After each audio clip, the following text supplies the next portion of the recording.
Okay, so I'm making this video for those of you that are learning how to improvise, but you're struggling with where to start. How do you take all this information, chords in different spots and different positions of your scales, like your pentatonic scales, and like how do I start with all of this? I mean, this is a common thing, and it is a lot of overwhelm. There's a lot of notes. There's a lot, and like you're trying to think, well, do I need to memorize all the notes and the chords, and do I have to memorize all the notes? It's like before you even get going, you've already like kind of wore yourself out.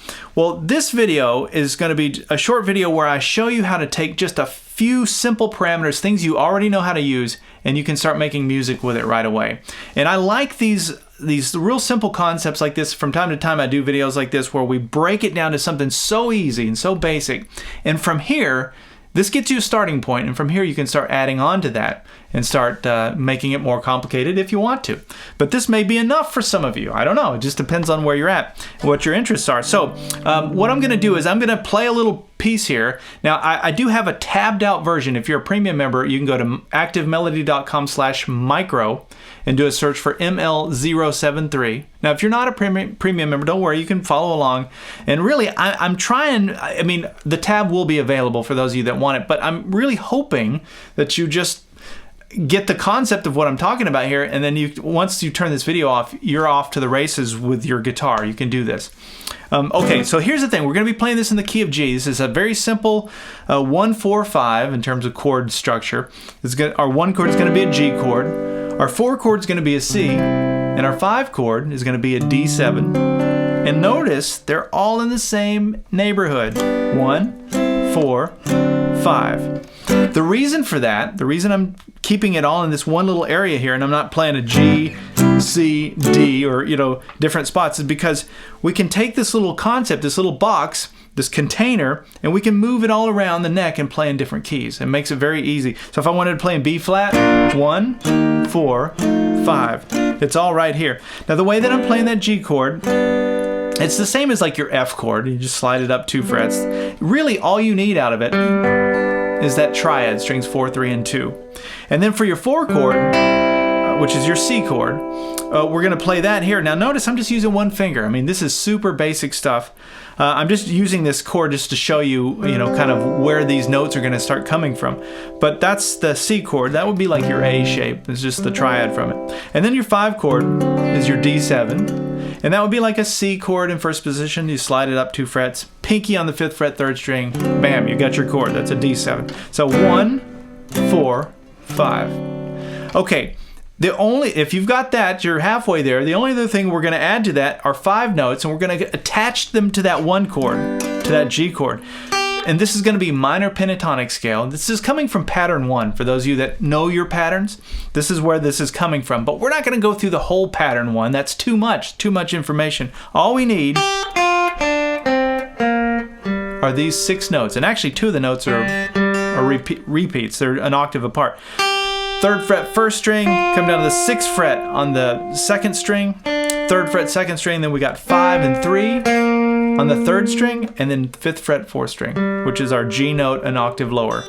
That's it. If you can play those 6 notes, and you can play those 3 chords I showed you, you got everything you need.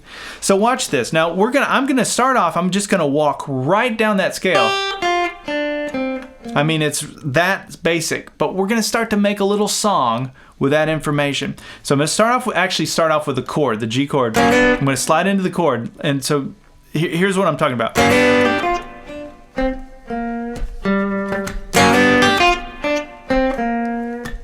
Repeat.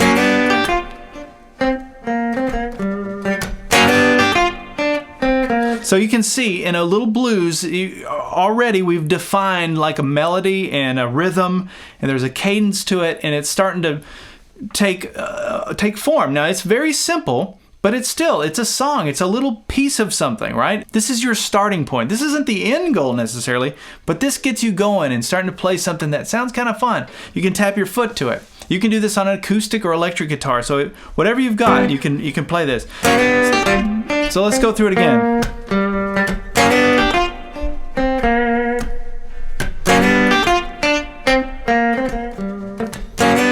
Now watch this. We're going to go to the 4 chord using the same notes.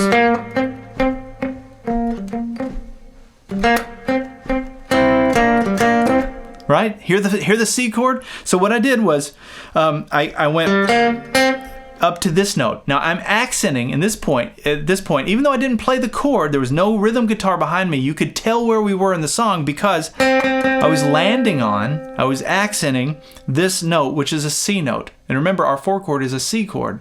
And so you don't even need to know that, though. I know this is like some of you theory buffs are gonna like hate me for this, but you don't even need to know that. I'm telling you, all you need to know is this note in relation to, and when I say this note, I'm meaning like where it's at, just visually, in relation to everything we're doing here. So that when I'm playing this little scale, I know my 4 chord, the note that I need to be landing on for my 4 chord is this note. So if I was playing in B flat, and it's the 4 chord, it's this note. You can see what I'm talking about now, right? It's all in relation to itself. So the 1 chord then, the note that we were landing on for the 1 chord, is either this note, 3rd fret 1st string, or the 5th fret 4th string, because those notes are a G note. So hopefully it's starting to make sense. Okay, G chord, we land on the G note. C chord, we land on the C note. Now, again, you don't need to know the note names yet. Just know where it is in relation. Now, when we're playing this, you need to land here, right? Or here. So, then when we go to the 4 chord, and then watch this. Little harmonized, little double stop thing. What I'm doing for that is I'm barring the first 2 strings here, actually the first 3 strings on the 5th fret, but I'm only playing strings 2 and 3. Those are the notes from that C triad that I showed you. That's why that's working. That's why it works over the 4 chord section of the song. You could bend it, double bend it like that, kind of Chuck Berry style. There's a lot of things we can do, but for now,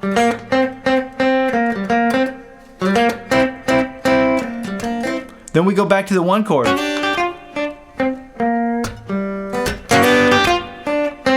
Here's the 5 chord.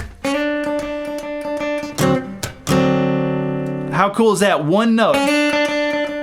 So I'm sliding into the 3rd fret 2nd string, and then I played my D7 chord. Now this note is a D note, and this chord is a D7 chord. You see what's going on there? I'm accenting the D note because we're playing over the D chord. Now I realize I could have picked the 3 of the chord or the 7 of the chord, but that's too much. I think that goes back to drinking out of a fire hose. Right now we're just trying to get the ball rolling, and we're just trying to get some basic stuff.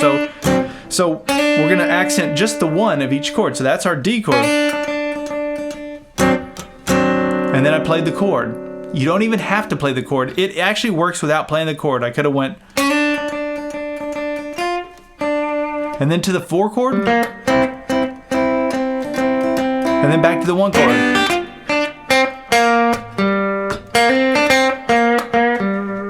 Right? And then there's your song, right? Now it's very simple. I realize that. It's not like gonna melt faces or blow minds, but this is the kind of stuff that leads you to that next phase.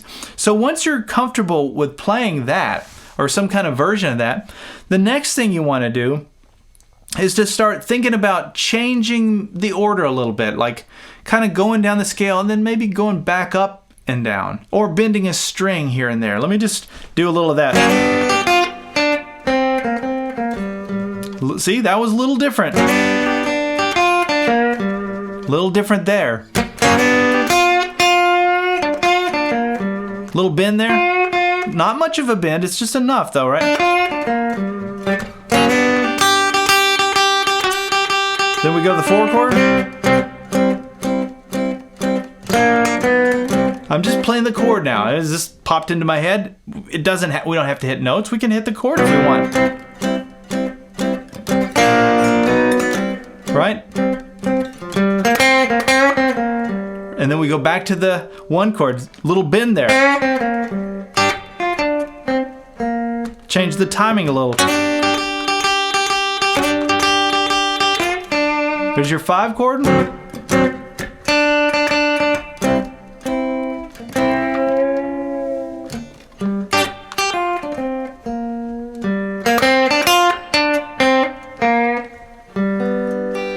Okay, so that's what I'm talking about. Now, I was very tempted and being very seduced to start to go into some other notes. But for demonstration purposes, I wanted to limit myself. And limiting yourself like that is a good thing. It really, you know, it makes you focus on feel more than trying to like get your technique down and all that. You're just right now, you're just trying to express yourself. You're trying to sing with your fingers a little bit. Now, the next level after that, if you start getting that down and getting comfortable with that, would be to go into some of your other patterns. Now, right now, I realize I'm just doing pentatonic stuff, but you could stay within that space and stay in the minor pentatonic scale, and I could come up.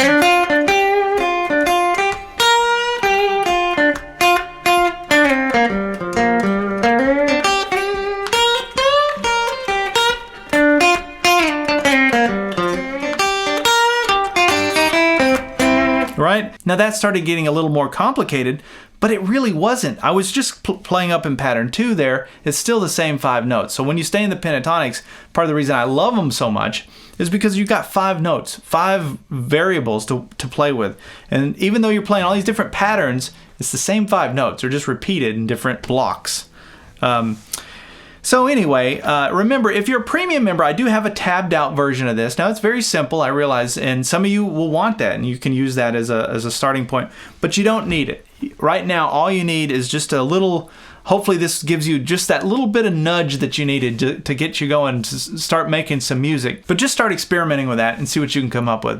All right, leave a comment below if this resonated with you and it was something that you enjoyed. I always appreciate hearing that. And if you haven't subscribed to the Active Melody YouTube channel yet, I would encourage you to hit subscribe, click that alert bell so that you can be notified when I put up new videos, which I do all the time. All right, we'll see you in the next video.